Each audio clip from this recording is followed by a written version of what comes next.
Lego fam, it's Justin from Good Life Bricks. I'm back with another review and comparison video from a set that really helped start it all for Lego Star Wars, 7110 Landspeeder. Iconic set.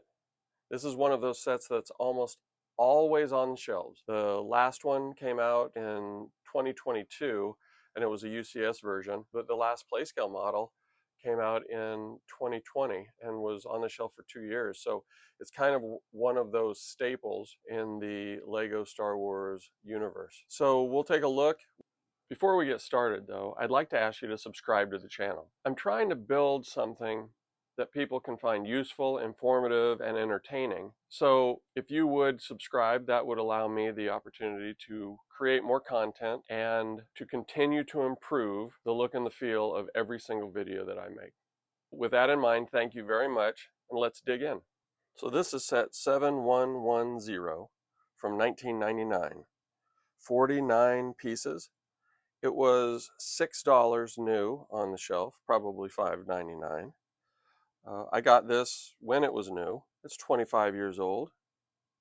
Looks great. Figures look great. Anyway, 2 figures in this one. Young Luke Skywalker in his Tatooine days, and the older Obi-Wan Kenobi, also known as Old Ben. This set was on the shelf for almost 2 years. Came out in February of '99, and it retired December 31st of 2000. So almost all of '99 and all of 2000. And like I said, it's one of those sets that, kind of like the Millennium Falcon, there's always a version of it on the shelves. This is either the 6th or the 7th, depending on whether you look at the polybag or micro versions of the same set. But this was a very, very basic set. 49 pieces, 2 minifigures. Again, is exciting because it came with 2 minifigures. But the build itself is pretty basic. So let's take a look at the figs, a little more detail on the set, and then we'll compare it with the 75271 from 2020. Maybe a little known fact, these are the first minifigures included in a Lego Star Wars set. This was from Wave 1 back in '99, so it was out on the shelf right away in February. So it was part of the first release, but these were the first couple of minifigures included in a set. And you know, they're in good shape. That yellow skin tone is obviously present. Some unique look to Obi-Wan with the gray beard, the gray eyebrows and mustache, and then of course the gray hairpiece. And then Luke always has that little chin dimple under his mouth. It's just a unique face print for the old versions of Luke Skywalker. Both have printing on their torsos, and then Luke even has printing that goes down the front of his legs, which is kind of rare for back then. I mean, this is the back to the very beginning, so you don't see that on all the characters. So it was good to see that with him. Of course, Obi-Wan comes with the lightsaber, and as is fitting for that time, he's got the chrome hilt. I just love that. It's just shiny and bright. I just think it looks really good. No back printing and no leg printing at all. Same with Luke, no back printing, but he does have printing on the front of his legs. And then, you know, his torso print is pretty detailed. That kind of that white shirt that he was wearing in A New Hope. Minifigures look good. I don't care for the hairpiece. I think, you know, Luke had the wild long hair that blew in the wind, and you know, kind of a mop in his face. The yellow skin tone, it's basic Lego. I did like it when they moved to the more realistic skin tones a few years later, but they look pretty good. The speeder itself, extremely basic. 49 pieces, and keep in mind that there are some extra parts in that 49 pieces. So really you're looking at probably 41 or 42 total pieces in this build, and it's just plates. I think it's kind of funny that they gave standard chairs. You don't see that often, but very basic. No real decorative anything except for this grill piece right here, but just a very basic build. It's a nice set to have. What's funny is that this set, like I said, was $5.99 or $6 on the shelf. Today, if you get it new in box, it's worth $100. Even a used version outside of the box, like this right here, if you were to try to sell this right here, it would be at least $27. Makes sense why some people invest in Lego. This stuff really increases in value if it's well cared for over the course of time, but especially if you have the box and instructions.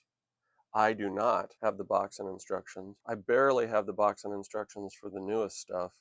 I certainly do not have it for the older stuff. So let's take a look at set number 75271 from 2020 and do some comparisons between the builds and the minifigures.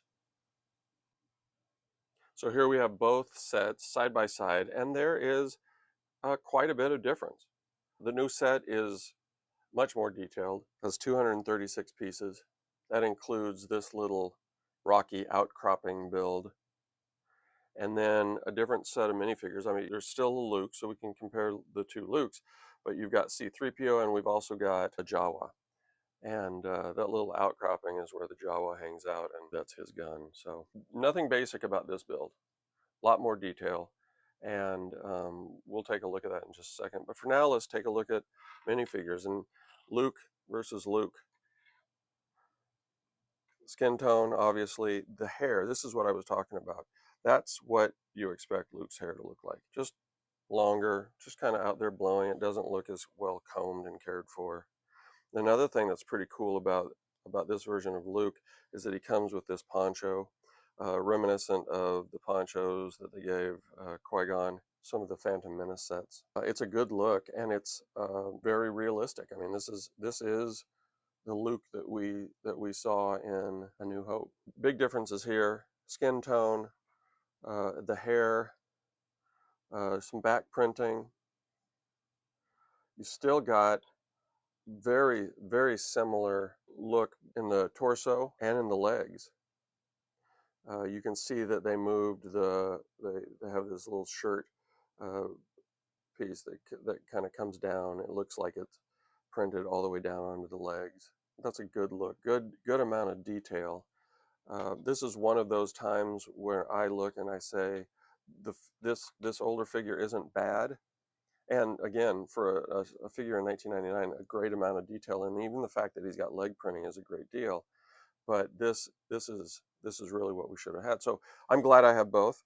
I'm glad Lego got to this place through their advancements and changes in technology, and going with the normal skin tones and just as much body and leg printing as possible. This set also came with C-3PO, and that's a nice, fairly detailed version of C-3PO with back printing, torso printing, and then printing it down the front of his legs.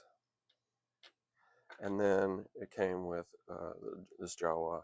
The Jawa really was present more in picking up R2-D2, and R2-D2 isn't in this set. So I don't know how fitting it was to have a Jawa in this set, this outcropping. This is where you might see the Jawa hanging out, just hiding, looking around. This is kind of what they did when they ambushed R2-D2, just hiding out in the rocks. Jumped out with their blasters and stunned him. Anyway, the Landspeeder build itself has a great amount of detail. These chairs are just these two stud plates, and then they have a little clip behind them, and they added the chair backs. I love it when they do that. I think that's a cool look, and so they can move forward and recline just a little bit. And then kind of a shifting piece, and then the console. The windscreen is a kind of a cool touch. This is this Lego piece here is a roller skate. So if you put it on the bottom of a minifigure's foot, it looks like a roller skate. They use it a lot in ways to detail out portions of the exteriors of ships, called greebling. It's kind of a cool thing that they do. And then this is kind of this raised up piece. I'm not exactly sure what it is, but it's present on most versions of Luke's Landspeeder. Their engines are very detailed, both sides, the back, And then they also have a spot here, if you remember when Luke took off looking for the droids, or at least for R2, he and C-3PO took off in the Landspeeder, and they grabbed a rifle just in case, because they were worried about the Sand people. And then that's when they ran into Obi-Wan Kenobi. Another kind of cool thing about this version of the speeder is that the engine comes back, this piece comes off, and there's a little storage place. And you've got Luke's binoculars. A great place to keep them so they don't get lost. So that is that build, and you can see the level of detail is pretty impressive. Versus there's just not a lot of detail here. This is just your older Lego set. I mean, that's kind of what you expect, but this level of detail is really nice. The coloration and everything, just really nice touches. Both sets have good minifigures. The newer minifigures have the level of detail that you would expect and hope to see in more modern minifigures. I'm glad I have both of these sets. I think they're great. I don't have every one of the Landspeeders. I do have the UCS version of the Landspeeder, and I had it displayed on my shelving.